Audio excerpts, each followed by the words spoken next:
Halo semuanya, aku Cancan. Hari ini kita bakal ngomongin tentang audio dalam film. Audio atau suara dalam film itu elemen yang penting banget dan bisa ngasih nilai lebih dari segi dramatik di film. Karena film kan karya audiovisual, jadi audio atau suara dan visual atau gambar itu sama-sama penting dan bakal saling ngedukung. Saling ngedukung itu maksudnya gini, kalau misalnya gambar nggak sanggup lagi ngejelasin suatu hal, maka unsur suaralah yang punya peran untuk nyampein informasi ke penonton. Selain itu, unsur suara juga bisa nambahin dramatik di film kita. Nah, untuk bisa produksi suara yang bagus, kita harus tahu dulu pembagian dan unsur-unsur suara di film. Suara dalam film punya 3 unsur, yaitu speech, sound effects, dan music. Speech adalah suara yang dikeluarin dari mulut manusia. Speech dibagi lagi jadi beberapa jenis, yaitu dialog, monolog, direct address, narasi, voice over, dan interior monolog. Dialog adalah percakapan 2 atau lebih tokoh di film. Ini contoh dialog. Mas, ada nih tiket ke Merauke tanggal 22 Desember. Paling murah harganya 3,8 juta. Wah, mahal juga ya mas. Selanjutnya adalah monolog. Monolog adalah pembicaraan satu orang yang terkesan kayak ngomong sendiri. Monolog sering banget dipakai di sinetron. Dan parahnya, monolog sering dipakai pas banget sebelum tokoh ngelakuin action. Misalnya gini. Wow, seru juga nih kalau mereka berantem.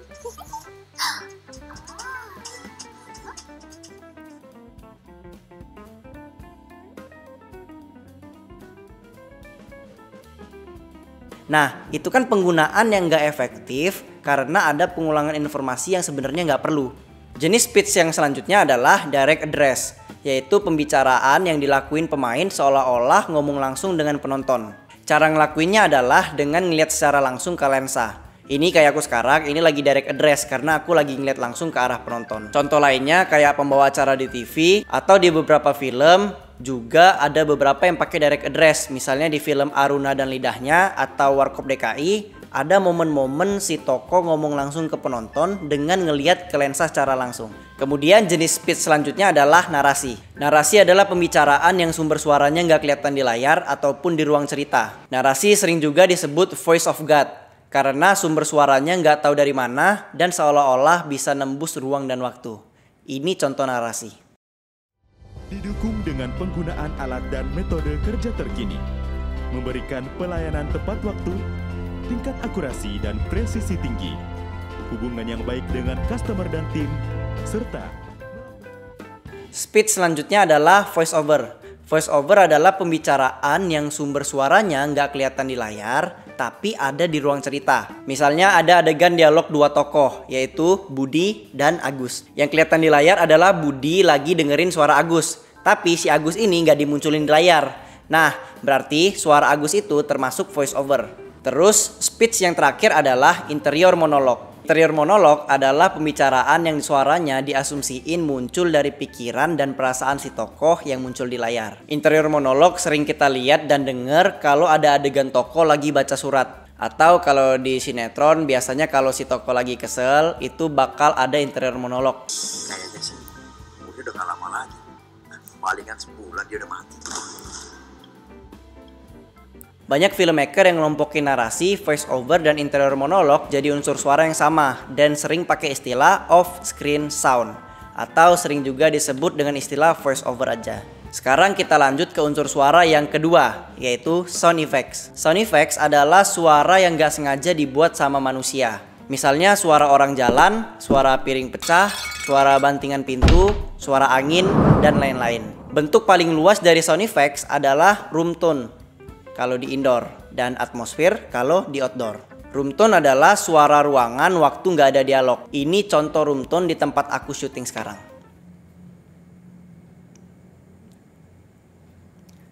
Oke, sedangkan atmosfer sebenarnya sama aja kayak room tone tapi wilayahnya lebih luas. Kemudian unsur suara di film selanjutnya adalah musik. Musik punya banyak banget fungsi di film.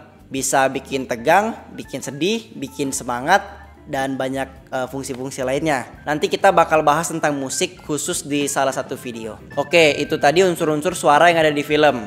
Sekarang kita bakal bahas sumber suara film. Menurut sumbernya, suara di film itu ada dua, yaitu natural sound dan functional sound. Natural sound itu suara yang muncul secara alami di sekitar kita.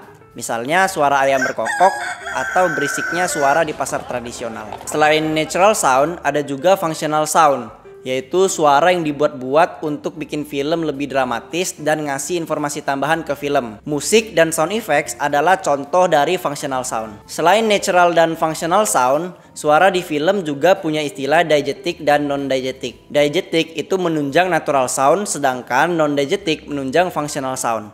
Diegetic adalah sumber suara yang kelihatan di layar, atau suara yang sama-sama didengar oleh penonton dan oleh pemain.